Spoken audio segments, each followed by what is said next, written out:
Hello everyone, welcome back to lecture series on aerospace propulsion. In the previous lecture, we were discussing about the gas turbine combustion chamber and what are all the basic requirement of a gas turbine combustion chamber.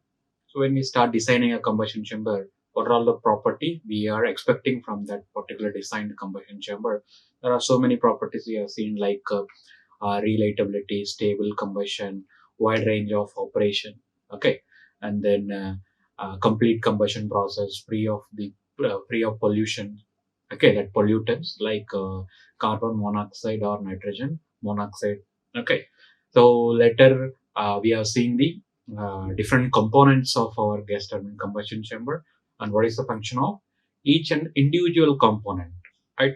So in this lecture, what we are going to see is that we are going to see about the how does this combustion process is happening and how the flow entering inside the combustion is split into different parts and how do what is the function of this splitted air at different location also we are going to see, and then we are going to discuss about the different types of combustion chamber we typically use in our aircraft applications or in the general applications. Okay, so let's just start with the combustion process.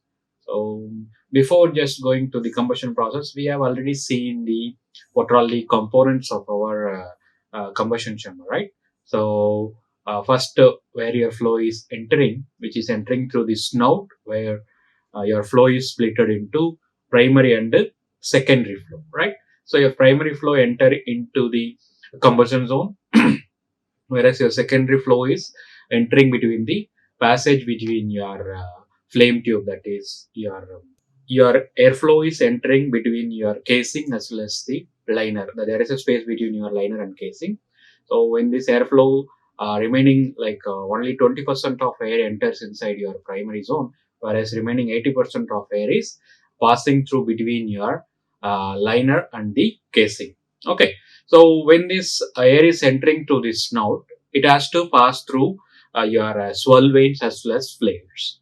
So when this airflow is passing through this swirler as well as the flare, what happens is that the swirler will introduce the swirling, or it will increase the turbulence level of your flow.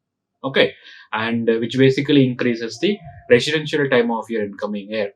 Okay, now when this swirl air is introduced, and what we will have is that we are saying like 20% of air only entering through the primary section, remaining 80% air is passing through between your space between your liner and the casing. Okay, so out of this 80% of air, remaining 20% of air will be entering inside the primary zone, that is say from here. So this is spacing. Okay, so this is a primary flow. Here it will enter. This is your swirl vanes. Okay, now it out of the 80% air which is passing between your casing and the liner, 20% of air will be entering in the primary zone or combustion zone where your combustion process is happening. Okay, so the function of this flow that is entering from your primary zone is that it is to complete the combustion process, right? So what we are doing is that we are mix first we have to properly mix your fuel and air, right? So 20% of air is entering in the primary zone, which is being swirled.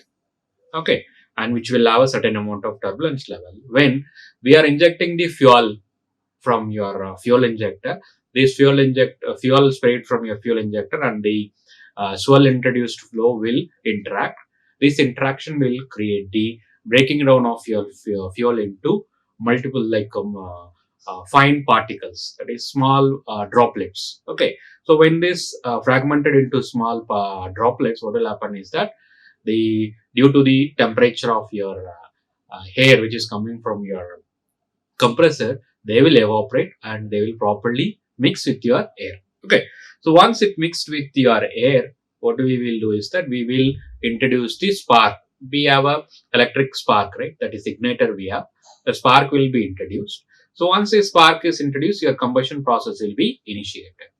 Okay, so once this combustion process is initiated, you don't need to continuously provide the spark, because in the primary zone where your combustion process is occurring, there will be always presence of, due to the circulation introduced by your swirling motion. Okay, what will happen? There will be always presence of high temperature gas. This high temperature gas will act as a igniter for your further combustion process, which will make the combustion in your gas turbine is the self-sustained process. So self-sustained process here in sense, once your combustion is initiated, unless you cut off the fuel, the combustion process will be continuously happening. Okay, so now we started the combustion, but the end, when the combustion is occurring, what will happen? The temperature released will be in the range of 1800 degrees Celsius to 2000 degrees Celsius. Okay, so okay, we increased our temperature, but the problem is that we can't send this 2000 degrees Celsius flow to the combustion chamber, sorry, your turbine, because your turbine blades won't be able to withstand this high temperature gas, because it's not a stationary component, right? Your combustion, like your turbine is rotating to produce the power. So they already it is having a mechanical stress. When this high temperature flow is entering the turbine, what will happen? Including your mechanical stress, thermal stress also will be generated, which will lead to failure of your turbine blades. So in order to avoid this, what we have to do is that we have to reduce this temperature to the required level by your turbine. Okay. So for that, what will happen is that you will have 20% is entering in the primary zone, another 20% is entering in the first set of your holes. Okay, remaining 60% of air we are having. Okay, out of this 60% of air, almost one third of air we will introduce them in the dilution zone, where this air which is entering through the dilution zone will reduce the temperature of your gas. Okay, because why we have to reduce the temperature? So first of all, we are doing the combustion process to increase the internal energy of your flow. Okay, so that you can convert that internal energy into kinetic energy later on when it is passing through the nozzle, or when it is passing through the turbine, you can extract the work output. But due to the limitation of your turbine blades, what we do is that we have to reduce this temperature, and you have to make the flow comes out of your combustion chamber should have the uniform temperature. So in order to get this uniform temperature, what we'll do is that out of the 60% of air, okay, so out of the 80% of air which is passing through between your liner and the casing, 20% we have introduced them in the combustion zone. Okay, remaining 60% we have. So out of the 60%, one third will be used in the dilution zone, where it will reduce the temperature of your gas to the required level. Okay, now you could ask, remaining what about the two-third of your airflow? What we will use is that we basically use that to cooling purpose, right? So you see your temperature is already 2000 degrees Celsius. Okay, so first of all, your liner is separating your combustion gases and your outer casing, right? There is airflow is moving between them, so which will obviously prevent the thermal stress on your outer casing, but your liner is exposed to very high temperature, so you have to provide the cooling technique, or else your liner won't be able to withstand this high temperature. So what we do is that this two-third of air will be used to cool your liner. Okay, so cool your liner means like you will have a small holes on the combustion chamber. Through that hole, the air will be entering, and which will form kind of a thin layer on the surface, inner surface of your liner. Okay, which will prevent the heat transfer from your combustion gas to the liner. Okay, that's how we are able to prevent the liner from heating up. Okay, so you could say almost 40 to 50% of air we are using just for the cooling purpose. Okay, huge amount of mass flow rate of air is coming from your compressor. We are not using that entire mass for the combustion process. We hardly use 40% for the combustion process. Okay, not even 40%, only 30% we use for the combustion process. Okay, remaining 30% we use for the cooling. That is not for the cooling, for dilution of your combustion gas, and 40% of mass flow rate is used for the cooling of your combustion chamber. Okay, so Like this is the zones of combustion chamber where we have primary zone, intermediate zone, and dilution zone. Okay, so you can see that the air enters out of 100% of air. We have only 20% of air is entering into the primary zone. Okay, that is where your combustion process is happening, and 80% of air is passing through between your, this is a casing and this is a liner, and we have holes on the combustion chamber. As you can see here, see we have holes, right? Different holes. These holes are basically for the secondary airflow to enter inside the flame tube or the liner. Okay, so 20% of air is entering into the primary zone from the secondary holes. Okay, and then we have the territory zone or dilution zone where another 20% of air will be entering. When they enter, the temperature of your flow comes out of the primary zone will be reduced to the required value. And the function of dilution zone, one is to reduce the temperature, another one is to produce the uniform temperature at the exit of your combustion chamber. Because if you don't have the uniform temperature at the exit of your combustion chamber, when it is passing over your turbine blades, it may cause the local hot spots. Okay, local hotspot means if the temperature distribution is different location will have different temperature. Means when they pass over the turbine blade, different turbine blade location will have the different temperature. This will lead to additional thermal stress. So in order to avoid that, you have to produce the flow which is having uniform temperature. So that is done by this dilution zone. Okay, and one thing we have to make sure is that while doing this combustion process, the uh, air which we are using for the cooling and the combustion process should not be interacting. Okay, when it interacts, what will happen? It may cool down your air, which may prevent the combustion process. Similarly, the by the time the flow leaves your primary zone, your combustion process should be completed. Or else, what will happen? If the combustion process is not yet completed, when they are entering in the dilution zone, if they mix with the incoming cool air, the temperature of your flow will be reduced so that you won't have the complete combustion process. Such that by the time your flow leaves the primary zone, your combustion process should be completed. 100% fuel should be burned. Okay, so that you won't have any incomplete or uncombusted fuel particles in your air. Okay, so now like we have said, like the primary air, secondary air, or dilution air and all. So we are gonna see what is the function of this primary air and all. Okay, so basically, what is this primary air in sense? As we previously mentioned, 20% of air is entering through the snout into the zone where your combustion process is happening. Okay, so this primary air is basically air mainly used for the combustion purpose. Okay, so the high pressure air from your compressor will be sent through this snout where you will have the diffuser section, right? So you know the purpose of your diffuser section. Your flow comes out of your compressor may have high velocity, roughly close to 150 to 200 meter per second. So this high velocity is not good for your combustion process because you won't be able to do the combustion at this high speed. So we have to reduce the temperature. Okay, so to around 60 meter per second. Okay, so for that we use this diffuser section. After your air is passing through the diffuser section, it will be passing through your swirl vanes. Okay, so when this air is passing through the swirl vane, it will introduce the swirling or increase the turbulence level of your flow. Okay, where your fuel will be injected and mixed with the incoming air and then combusted.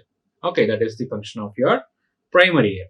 And next one is the intermediate air. Is basically it is the air injected into the combustion zone through the second set of your liner holes. We have first set, second set, and third set. So the second set of air will be entering in the intermediate zone where it completes the combustion process. Okay, the primary zone will have a very hot gas. The combustion process might not be complete. Okay, so when it is passing through the intermediate zone where additional air will be injected, this will mix with the hot gas and complete the complete combustion process. Okay, now we have the third zone, that is a dilution zone or territory zone we say. in the territory zone, almost like we said, like 40% of air, 20 to 30% of air will be entering in the dilution zone, where it will be used to reduce the temperature of your gas so that your turbine can withstand the temperature. At the same time, it also used to produce the uniform temperature profile at the exit of your combustion chamber. The last one, we have a cooling air. So we are seeing like almost 40% of air comes out of your compressor is used for the cooling. So how it is done is basically we have different types. So in this, it's kind of like a film cooling where you will have small holes on the liners. The air will be entering through these small holes and form a kind of thin layer between your liner and the combustion gas. So the airflow is continuously moving, right? So what will happen is that whatever the temperature, first of all, it will prevent the heating up of your liner. At the same time, since the new airflow is keep on coming, they will take away the some portion of heat so that even if your liner is heated up, okay, that heat will be taken away by this film which is passing over this liner. Okay, so basically the cooling air's function is to prevent the failure of your liner. Okay, so next we are going to see about the classification of combustion chamber. Classification is like what are the most common type of combustion chamber we use in our gas turbine engine. So there are three types of combustion chamber we use. One is a can type, and then cannular, and then another type combustion chamber.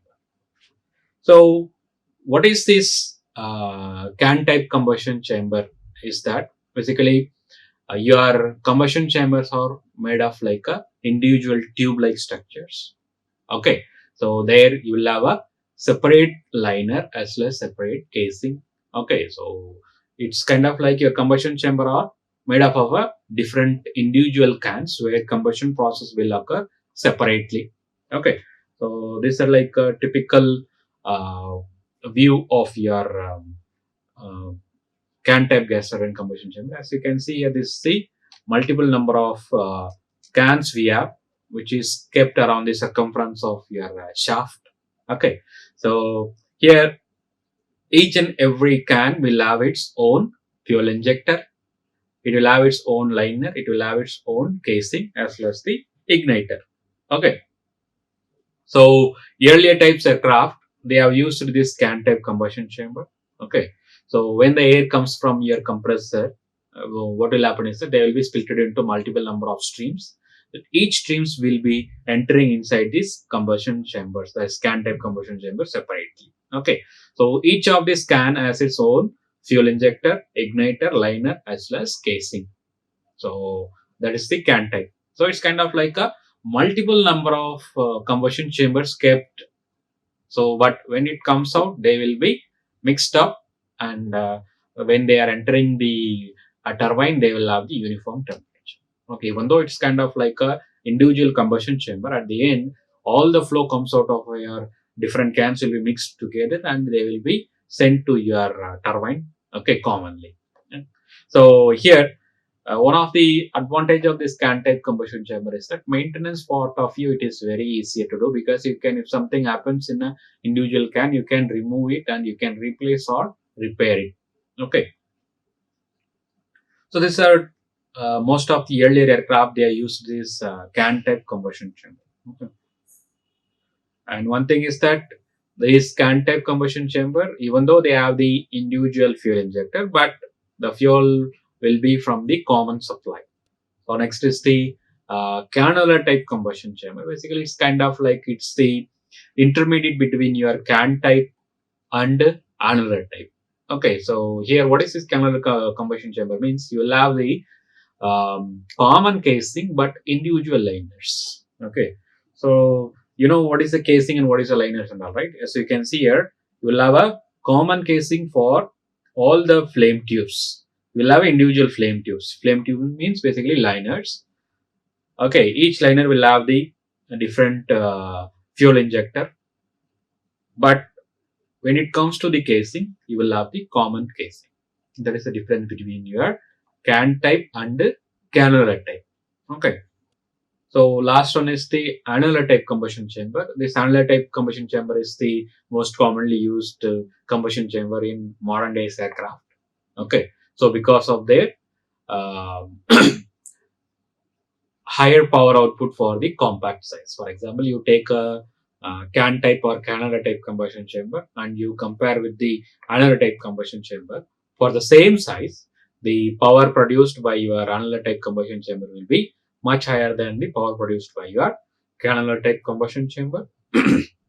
And you can see as much as 70% in sense, suppose if the length of your combustion chamber like cannular type combustion chamber is 1 meter, for producing certain amount of power, same amount of power can be produced by 0.75 meter length of a annular type combustion chamber. Okay, and the heat release rate by this annular type combustion chamber is very high. Okay, and it's having a compact size, and another advantage is that it is having the minimum total pressure loss among all type of combustion chamber. If you compare with the can type or cannular type, your annular type combustion chamber will have the least amount of total pressure loss. As you know that any component in our gas turbine, it should have the least amount of total pressure loss, either it may be a intake or compressor, combustion chamber, nozzle and the turbine. Wherever it is, you need to have the least amount of total pressure loss. So among these three types, your annular type combustion chamber is having the least amount of total pressure loss. Okay, so this is a typical annular type combustion chamber where you can see you will have a common liner and common casing. It's kind of like a concentric tubes. So you will have a inner casing, outer casing. Basically, this is the outer casing and this is the inner casing. In between your inner casing and outer casing, you will have another like a liner, which is basically once again it is a ring-like structure. So one of the disadvantage of this another type combustion chamber is that unlike your can type combustion chamber where you can remove the one complete tube and replace it, here you can't do that. Okay, that is one of the limitation of your another type combustion chamber. Okay, so what we have discussed in this today's class, we have discussed about the um, combustion process. That is, how do we initiate? Like when the air enters, primary air is entering in the combustion zone, and secondary air is entering, and the interaction between your secondary air and your fuel injector will increase the mixing, and you'll have the proper mixing. After your fuel and air is properly mixed, you will ignite. That is, you will produce this spark. So once a spark is produced, the combustion will occur. After that, your combustion process will become a self-sustained process. So after it enters the intermediate zone where another 20% of air will be entering to complete the combustion process, and later on it will enter the territory zone or dilution zone where the temperature of your combustion gases will be reduced, which is required by your turbine blade. Okay, so and we have seen the how does your air is entering in the combustion chamber at a different location and what is the function of this different air entering a different location. Primary is air is for the combustion, and intermediate air is for the complete combustion process. Dilution air is for the reducing the temperature and producing the uniform temperature outlet, and your cooling air is to provide the cooling of your line. Okay, so then we have discussed about the type of combustion chamber. We have three types: can type, cannular type, and another type combustion chamber. So the can type was the earlier used combustion chamber, whereas your annular type is the which is basically used in modern days aircrafts because of its compact size and the least amount of total pressure loss. Okay, so with this, I'll end this today's lecture. Like, share, and subscribe. Hit the bell icon for more updates.